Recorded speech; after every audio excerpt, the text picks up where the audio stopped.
Beralih ke Aceh Singkil, Polair Polda Aceh menangkap kapal yang diduga melakukan kegiatan illegal fishing di perairan Aceh Singkil. Selain 1 unit kapal, polisi juga mengamankan 8 orang ABK di kapal tersebut. Polisi air Polda Aceh berhasil menangkap sebuah kapal dan 8 orang warga Sumatera Utara yang diduga membawa dan menggunakan bahan peledak jenis bom ikan di perairan Kabupaten Aceh Singkil.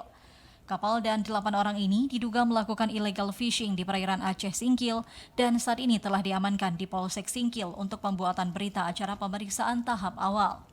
Kapolda Aceh melalui Kasih Sidik Subdit Gakum Dit Polairut, AKP Rizky Adrian membenarkan peristiwa ini.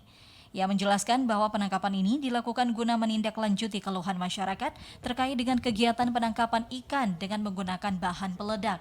Penangkapan ini juga menjadi sebuah tindakan tegas dari pihak kepolisian untuk memberantas praktik penangkapan ikan yang merusak lingkungan dan membahayakan keselamatan manusia. Pihak kepolisian juga akan terus melakukan pengawasan di perairan Aceh Singkil dan mengambil tindakan hukum terhadap siapapun yang kedapatan melakukan tindakan illegal fishing seperti ini. Dari Aceh Singkil, Jakartawan Adi Nugraha, TVRI Aceh melaporkan.